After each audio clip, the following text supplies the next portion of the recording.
Aujourd'hui, c'est un week-end important parce que c'est le week-end du sport féminin qui est un événement de la Fédération française de football qui vient un peu en complément de la semaine du football féminin. Donc l'idée, c'est de rassembler un maximum de femmes qui sont déjà impliquées dans le football.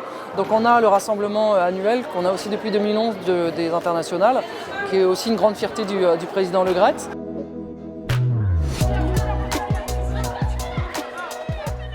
C'est vrai que le football féminin a évolué, nous reconnaître, et on nous a toujours reconnus en tant qu'international, mais faire maintenant ce genre de rassemblement, déjà pour nous ça a été et c'est toujours un honneur de porter et de voir le maillot de notre France. Donc c'est que du bonheur, pour nous c'est que du bonheur et on est toutes très heureuses de se rencontrer. Donc on attend ce moment-là toujours avec impatience. Ensuite, on a en même temps le séminaire du club des 100 femmes dirigeantes.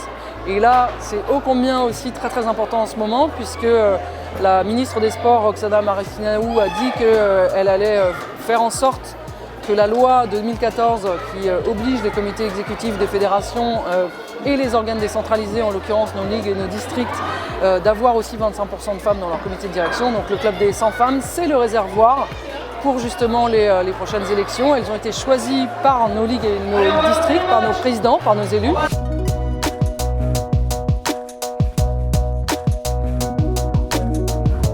Alors le club des 100, pour moi, ça a été une révélation.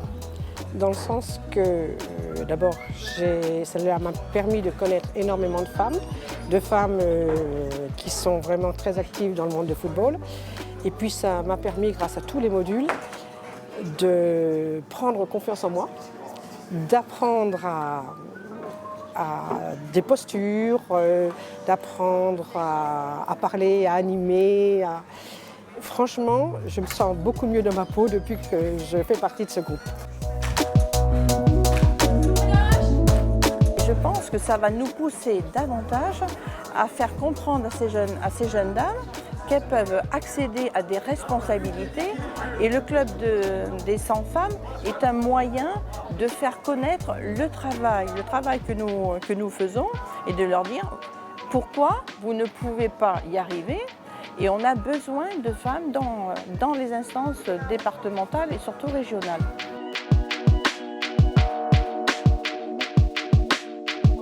Aujourd'hui, on parle beaucoup de mixité, là c'est aussi une mixité des différentes pratiques, puisque par exemple, il y avait à la fois des anciennes joueuses, des anciennes internationales, il y avait également donc, des dirigeantes. Donc c'est vrai que là-dessus, c'est vraiment des choses qui sont vraiment intéressantes, puisque c'est aussi bien les femmes sur les terrains, mais également les femmes aux instances et derrière plutôt la partie administrative. Donc c'est vraiment justement toute cette mixité aussi des fonctions et montrer que les femmes, elles ne sont pas ni sur les terrains, ni uniquement derrière les bureaux, mais vraiment peuvent être dans les différents postes au sein des clubs. Forcément, les objectifs, c'est de rassembler les générations. C'est toujours important de connaître son histoire. Aujourd'hui, j'ai revu certaines internationales que je voyais de temps en temps, mais là, on a pris le temps d'échanger sur leur carrière, sur leur vécu. Et puis d'avoir aussi nos femmes dirigeantes, c'est aussi leur apporter notre expérience, c'est aussi écouter leurs histoires, c'est mieux se connaître, c'est créer un réseau tout simplement.